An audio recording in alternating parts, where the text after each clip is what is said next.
Where are we going? Hello, Jack. Good morning. Good morning. You got audio? Yeah, pretty bad audio, but... Give me a lap. What are you thinking for the webinar? I'm thinking that I'm not thinking. There's my mum In the... in the silver car. Mum's A. There she goes. Silver car over there. X-Trail. Gee, I'm a good son. I bought that car for my mum. And so today is a good example of my ethos. I'm actually paying 2 staff to come with me for the day to go and see 3 clients that I'm not charging for the service. I'm going out to see them and I'm putting all of my energy and all of my resources into helping people today, and I'm not getting anything in return. I've got 2 staff members up early, you and Vanessa, we're up early, we're in the car, I'm driving my car, I'm consuming my resources, I'm paying you guys a salary, and to go and help people because I'm genuinely interested in helping people. So I'm like going way beyond, you know, from a work ethic and a hustling perspective. I'm not selling anything today, I'm going out to help people. Now what's the benefit? You're learning, Vanessa's learning, and I'm going to help people and make people happy. That's what I'm doing today. Hi. We're here. Okay, I'll come See you out. soon. Okay, bye. So how do I get to this point? How do you get to this? How does someone else get to this point? Like I didn't get anywhere in my life. So well, I got somewhere. Why did I got somewhere? Because I gave, I'm going to run into this outback. Watch this. I just didn't want to... Didn't yield. Don't play chicken with the cruiser. I think there's value in the fact that you're constantly giving people value. Like there is something happens in the universe and it comes back to you. Like I'm paying it forward today with people learning, people developing, helping people. I mean, you can say, okay, well, there's that statistic, 74% of people lie from the first person to help them. It's not the person that tried to help them, it's the person that actually helped them. So don't just go, oh, can I help you, and walk off, and they're going to buy from me because I said, can I help you? Yeah. It's the person that solved their problem. They're buying, people buy the solution to the problem. That's what happens when you're hustling, Jack. Your windscreen cracks. Okay, I think that's going to be our spot. Oh, look at that. Bloody beautiful, mate.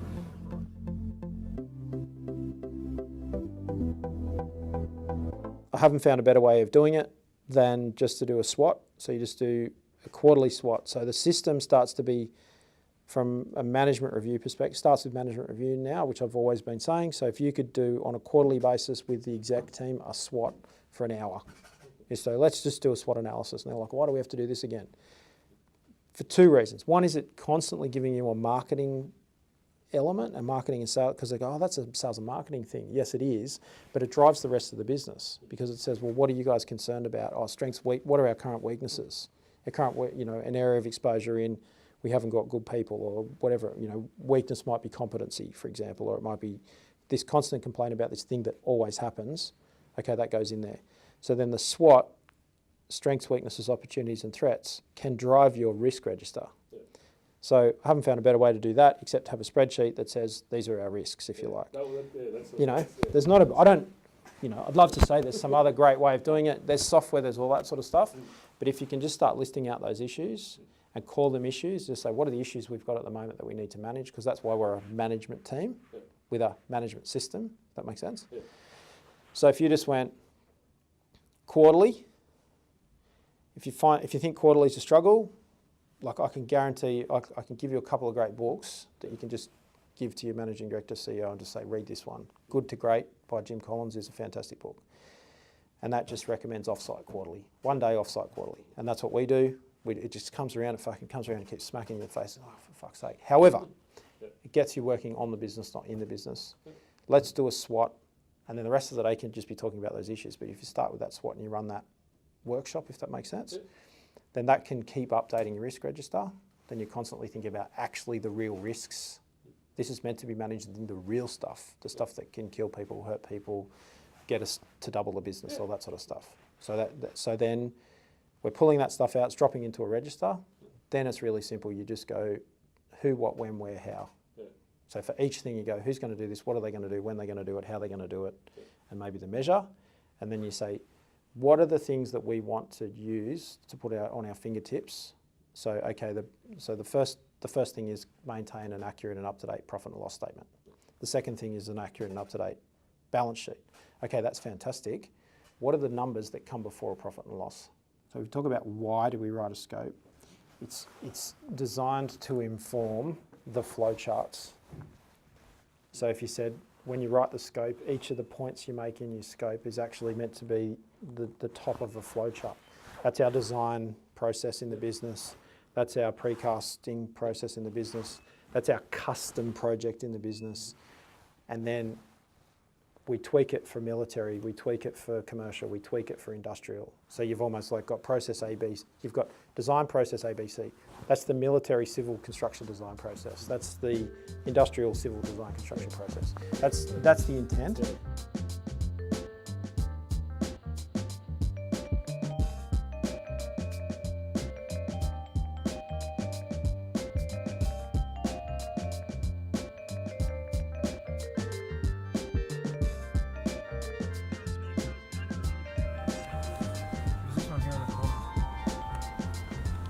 With the Elmo. 14 and 15. Let's talk about a management system, but it gets overcomplicated as people sort of have an expectation. Oh, I thought it needed that, and I thought it needed that, and over the last 20 years, I've just been asking the question, and it just gets back to something that's really simple. And then I'll show you which elements of that tie into ISO. Then we can start asking the questions: what are the specific, unique things that a customer wants? What happens is that things get added.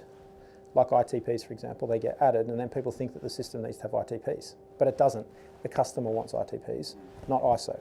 I'll just draw a really quick, simple diagram about flow, and I might have said something on the phone, or you might have seen it in a video.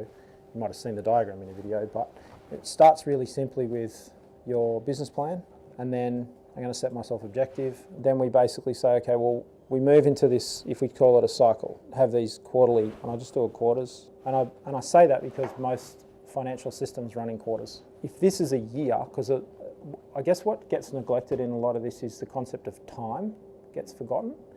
And so if we can say, okay, in our year, then we can start asking the question when. And we can say, all right, it's when, which it could be every project, or it could be at 25% of the project's program. Okay, what date's that going to be?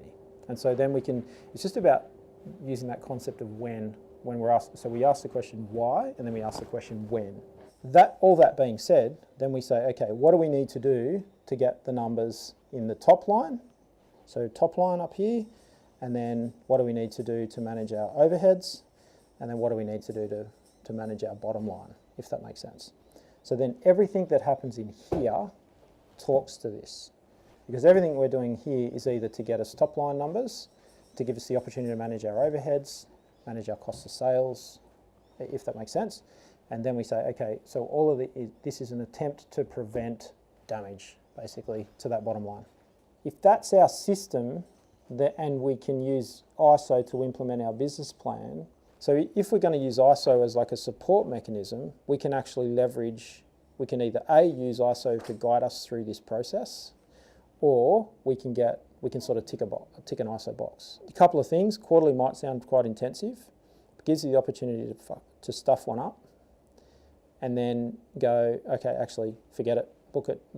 This one didn't go so good, we spent the day, like, Colin overtook the whole conversation and it went pear-shaped. Okay, great, we've got another one in 12 weeks' time. I only say that because that's what I do to my team. Well, I just wanted to give you this context around why. So the intention is it's all driving back to the success of the organisation. So if you guys were to say, I don't know, whether it's here, whether it's home, whatever it might be, it's just like schedule some time where you're going to work on the business and you're going to talk about, right, what do we need to do, how are we going, and treat the business like a project. And you have a project program, and the program runs out 36 months, and there's your 3-year business plan. And you go, okay, how are we going on our program, basically? What are the critical things that we need to look at to ensure that a project's running on program, and what would we measure?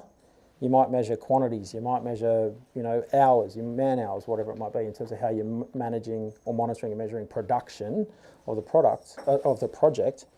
How do we measure production of the company? Your P&L. So when we start to say then, has it established when the results from monitoring and measurement shall be analysed and evaluated?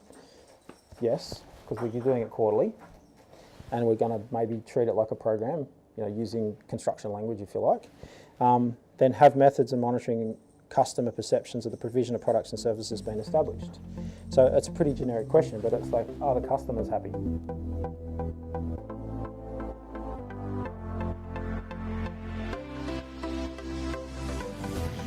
This is how you hustle in the traffic. You're not hustling unless you're sitting in traffic. Not hustling hard enough unless you're sitting in traffic. At 4 o'clock, gridlock.